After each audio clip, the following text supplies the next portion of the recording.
بسم اللہ الرحمن الرحیم. السلام علیکم جی. Study medicine in Italy in English کی اگلی ویڈیو کے ساتھ میں حاضر ہوں.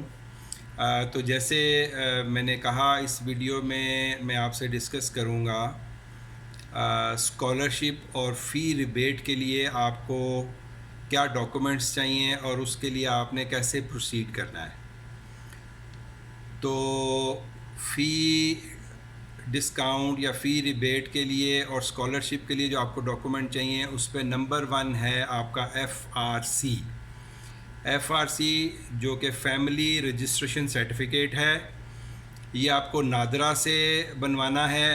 اس میں آپ کو اپنے سارے فیملی ممبرز کی ڈیٹیل جو ہے وہ انٹر کروانی ہے اور بہتر ہے کہ وہ یہ ڈاکومنٹ آپ اپنے پیرنٹس کے ریفرنس سے بنوائیں نہ کہ اپنے ریفرنس سے بنوائیں. تو آپ کے پیرنٹس اور پھر آپ کے سب بہن بھائی اس میں مینشن ہونے چاہیے. تو یہ ایک پہلا ڈاکومنٹ ہو گیا جو آپ کو چاہیے اسکالرشپ یا فی ریبیٹ پروسیس کرنے کے لیے. FRC فیملی رجسٹریشن سرٹیفکیٹ جو نادرا ایشو کرے گا. دوسرا ڈاکومنٹ آپ کو چاہیے پراپرٹی سرٹیفکیٹ. اب پراپرٹی سرٹیفکیٹ کے حوالے سے جو ہے وہ اگین ایک ٹرکی سوال ہے. بلکہ پراپرٹی سرٹیفکیٹ اور انکم سرٹیفکیٹ جنرلی جو آپ کا فارن آفس ہے تصدیق کے لیے کوئی اور ڈاکومنٹ ایکسیپٹ نہیں کرتا. وہ کہتا ہے جی کہ آپ انکم ٹیکس ریٹرن لے کے آئیں اپنی انکم اور پراپرٹی کے پروف کے طور پہ. اب بہت سارے لوگ جو ہے وہ پاکستان میں انکم ٹیکس پیئر نہیں ہیں تو اس کے لیے مختلف طریقے ڈیوائز کیے لوگوں نے. لیکن جنرلی فارن آفس جو ہے وہ ان کو انٹرٹین نہیں کرتا. آپ کو ڈاکومنٹ تصدیق کر کے نہیں دیتا. وہ اس میں کچھ لوگ ایفیڈیوٹ بھی بنا لیتے ہیں. کچھ لوگ جو ہے وہ یونین کونسل سے ڈاکومنٹ بنوا لیتے ہیں. کچھ لوگ اور طریقے سے کچھ ڈاکومنٹ بنوا لیتے ہیں. لیکن فارن آفس کا کلیم اس میں یہ ہوتا ہے کہ ان میں سے کسی بھی ڈپارٹمنٹ کے پاس آپ کے کریڈینشلز نہیں ہیں. آپ کا اکنامک سٹیٹس اور آپ کا پراپرٹی سٹیٹس یہ ان کی ڈومین میں نہیں آتا. لہٰذا ہم ان ڈاکومنٹ کو تصدیق نہیں کریں گے. جو 3 ڈاکومنٹ آپ کو چاہیے وہ میں دوبارہ ریپیٹ کر رہا ہوں. ایک FRC family registration certificate.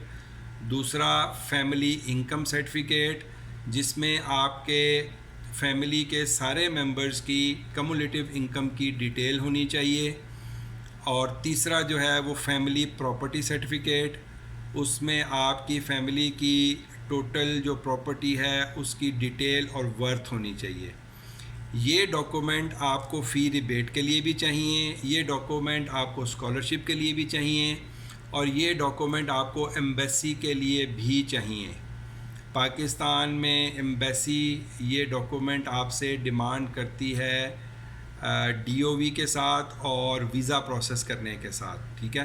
Generally یہ ایک پورا پیکیج ہوتا ہے جس کو وہ ایک ہی گو میں ڈیل کرتے ہیں جس میں آپ کو وہ DOV بھی ایشو کر دیں گے. آپ کو آپ کے یہ ڈاکومنٹ جو ہے وہ پراپرٹی FRC اور فیملی انکم کے حوالے سے وہ بھی تصدیق کر دیں گے جو آپ کو بعد میں جا کے اٹلی میں استعمال کرنے ہیں.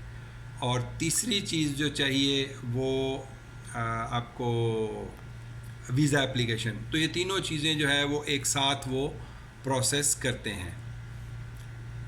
اب جیسے میں نے پہلے بتایا کہ جو انکم سرٹیفکیٹ اور پراپرٹی سرٹیفکیٹ تھوڑا ٹرکی ہے.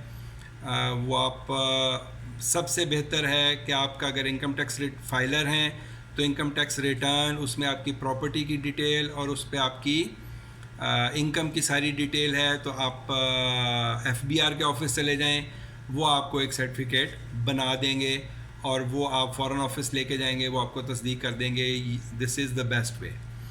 اس کے علاوہ جو ہے وہ بہت سارے طریقے لوگ یوز کرتے ہیں. بہت سارے لوگ جو ہے وہ غلط طریقے بھی یوز کرتے ہیں جس کا میں آپ کو مشورہ نہیں دوں گا.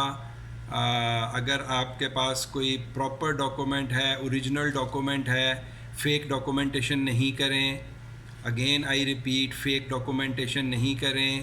لوگ آپ کو موٹیویٹ کریں گے، لوگ آپ کو جعلی سٹیمپس بھی پرووائڈ کر دیں گے، ہر چیز آپ کے لیے کر دیں گے، لیکن آپ غلط کام نہیں کریں. اگر اللہ نہ کرے اگر آپ پکڑے جاتے ہیں تو آپ ہمیشہ کے لیے پھر بلیک لسٹ ہو جاتے ہیں. وہ آپ کے لیے زیادہ جو ہے وہ مشکل پیدا کر دے گا. تو اب تک کے لیے اتنا ہی. یہ آپ کو میں نے اس ویڈیو میں بتا دیا کہ پورا جو پیکیج ہے ایمبیسی جو ڈاکومنٹ چاہتی ہے پلس فی ریبیٹ اور اسکالرشپ کے لیے آپ کو جو ڈاکومنٹس چاہیے ان کی ساری بات ہو گئی اس میں. اور اس میں ایک جو امپورٹنٹ بات میں ذکر کر دوں، یہ آپ کی کرنٹ ایئر کی انکم نہیں چاہیے ہوتی ہے، یہ پچھلے سال کی آپ کی انکم چاہیے ہوتی ہے، کرنٹ ایئر کی نہیں، 1 سال پہلے کی. تو اب تک کے لیے اتنا ہی، پھر انشاءاللہ نیکسٹ ویڈیو کے ساتھ ملتے ہیں. السلام علیکم.